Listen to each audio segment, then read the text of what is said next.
पूरा घर लाइटों से जगमगा रहा था। दरवाजे पर बंधनवार सजाए गए थे। आज सुदीप्ता और शशांक का नए घर में घर प्रवेश था। रिश्तेदार और पड़ोसी महिलाएं मंगल गीत गा रही थीं और उन्हीं के बीच सुदीप्ता हाथ में कलश लिए घर में प्रवेश कर रही थी कि इतने में शशांक ने उसे रोक लिया। शशांक के अचानक से रोकने पर हर कोई हैरान रह गया। वहीं सुदीप्ता ने पूछा, क्या हुआ? आपने मुझे गृह प्रवेश करने से क्यों रोक लिया?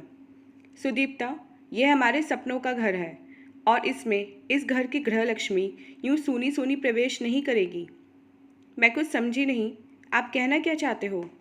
सुदीप्ता के इन सवालिया नज़रों को देखकर शशांक अपनी कार में से एक बैग लेकर आया। उसे सुदीप्ता को देकर बोला, पहले देखो इसे। सुदीप्ता ने उस बैग को खोलकर देखा तो उसकी आंखें खुली की खुली रह गईं और कुछ ही पल में उसकी आंखों में से आंसू आ गए। अरे, ये तो मेरे ही गहने हैं। ये कैसे? आज तुम इन्हीं गहनों को पहनकर अंदर प्रवेश करोगी। सुदीप्ता ने वहीं दरवाजे पर वो सारे गहने पहने। उन गहनों को पहनने पर उसके चेहरे पर जो खुशी थी, उसे देखकर शशांक के दिल को बहुत तसल्ली मिली थी। गहने पहनने के बाद सुदीप्ता और शशांक ने अपने नए घर में प्रवेश किया। यह सब शशांक के घरवाले भी देख रहे थे, जिसे देखकर उनके कलेजे में अनेकों सांप लौट रहे थे। घर की भव्यता को देखकर भी उन लोगों की आंखें फटी की फटी रह गईं। खैर, सारा प्रोग्राम अच्छे से हो गया तो शाम को पूरा परिवार साथ बैठा। घर आए रिश्तेदार शशांक की भूरी भूरी प्रशंसा कर रहे थे। तभी एक रिश्तेदार ने शशांक की माँ से कहा, बधाई हो भाभी जी, आपके बेटे ने तो बड़ा ही आलीशान मकान बनाया है।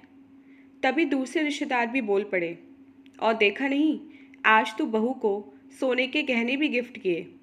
मतलब बेटा बहुत अच्छे से कमा रहा है इनका। उन लोगों की बातें सुनकर शशांक की माँ बोली, हाँ भाई, बेटा तो खूब कमा रहा है, पर क्या फ़ायदा? सब कुछ अपनी बीवी के लिए तो कर रहा है। अपनी माँ को तो एक सोने की लौंग भी लाकर नहीं दी। हाँ, और नहीं तो क्या। देखो ना, न्योता भी हमें 2 दिन पहले ही दिया है, मेहमानों की तरह, जैसे हम उसके घर के नहीं। सच में बहू के आने के बाद बेटे बदल जाते हैं। अब की बार शशांक के पापा ने कहा। यह सब बातें हॉल में आते हुए शशांक ने सुन ली और वो सीधा अपने माता पिता के सामने आकर खड़ा हो गया। मैंने आपकी बहू को सोने के गहने गिफ्ट किए, वो आपको दिखे? ज़रा आंखें खोलकर गौर से देखते तो ये भी दिखता कि ये वही गहने हैं जो आपकी बहू ने मुझे विश्वास करके दिए थे, जो उसके मायके से आए थे। लेकिन आपने तो साफ मना कर दिया था कि आपको मुझ पर विश्वास ही नहीं है, इसलिए हम तुम्हारी भी मदद नहीं करेंगे। फिर आज किस हक से आप ये सब कह रहे हो? मैं तो आपको बुलाना भी नहीं चाहता था, पर आपकी बहू ने ही मुझे मजबूर किया आपको बुलाने के लिए।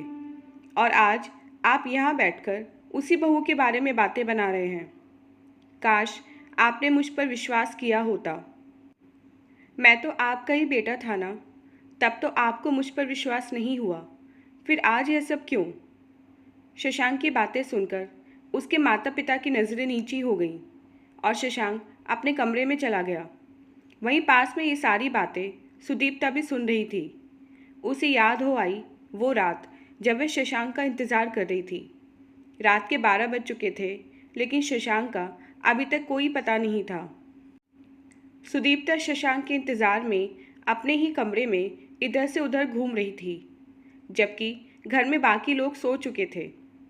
पिछले कुछ दिनों से शशांक का यही रवैया था।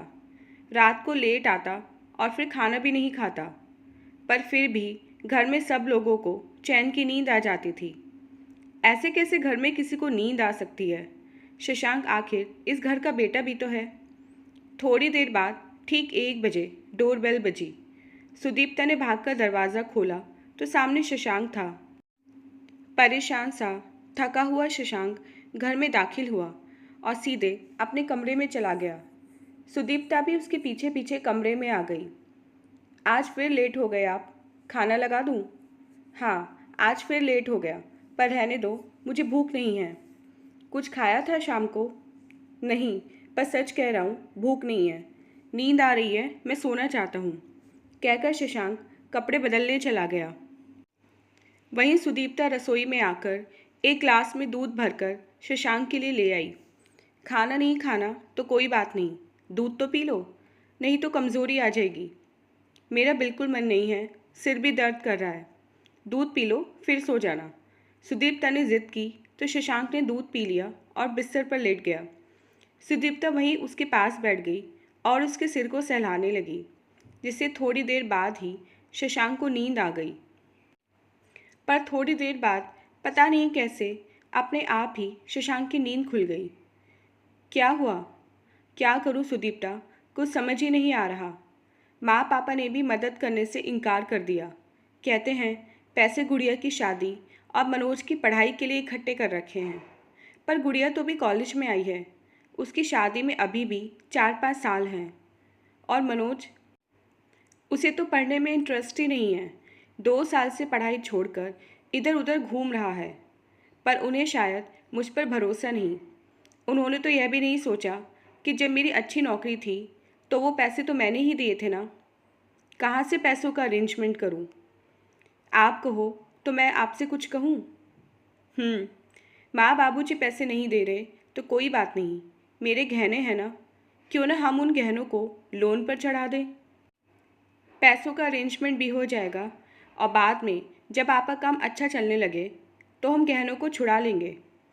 सुदीप्ता की बात शशांक को सही लगी तो उसने कहा, ठीक है, कल ही तुम अपने गहने मुझे दे देना, जो मैं बाजार में उसका मोल पता कर लूँगा।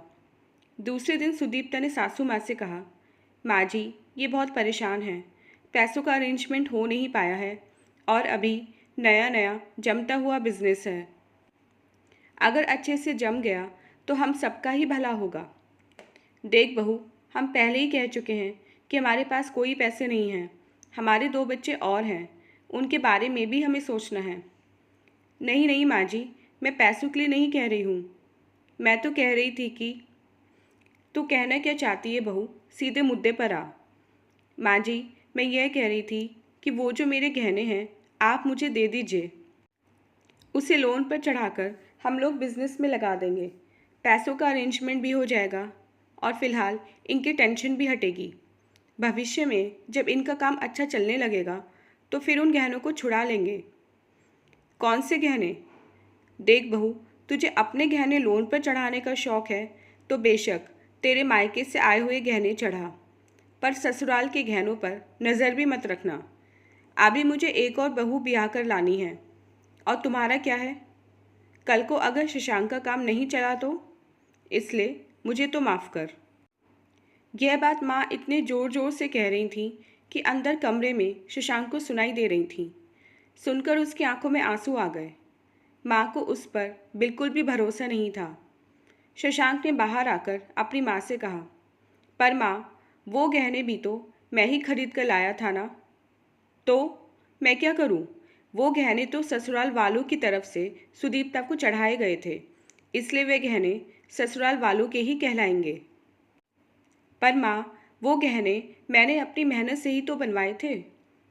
अच्छा, आज तो इतना बड़ा हो गया कि अपनी माँ से ज़बान लड़ा रहा है। आज तो अपनी पत्नी के गहनों के लिए तेरा मेरा करने लगा है। इतना ही तेरा मेरा करने का शौक़ है तो अपने घर का बंदोबस्त भी कहीं और कर लो, क्योंकि जिस घर में तुम रह रहे हो वो घर हमारा है। अपने माता पिता की बात सुनकर शशांक हैरान रह गया और उसने उसी वक्त उस घर को छोड़ने का फैसला किया। वहाँ से निकलकर शशांक और सुदीप्ता दोनों किराए के कमरे में शिफ्ट हुए। सुदीप्ता के मायके वालों के दिए हुए गहने अपने किसी दोस्त को बेचकर शशांक ने अपना बिजनेस आगे बढ़ाया। साथ ही साथ उससे ये वादा भी किया कि वो उन गहनों को बेचे नहीं, क्योंकि भविष्य में वो इन गहनों को खरीदेगा ज़रूर। धीरे धीरे शशांक और सुदीप्ता की मेहनत रंग लाने लगी और उनका बिजनेस दिन दूनी रात चौगनी तरक्की करने लगा। इसी बीच दोनों एक प्यारी सी गुड़िया सुहानी के माता पिता भी बने। 10 साल के कठिन परिश्रम के बाद आज जाकर उन्हें अपना घर नसीब हुआ। शशांक अपने माता पिता की बातें भूल तो नहीं पाया था, पर फिर भी था तो उनका बेटा ही, इसलिए कभी कभी पुराने घर जाकर अपने माँ बाप और भाई बहन से मिल आता था।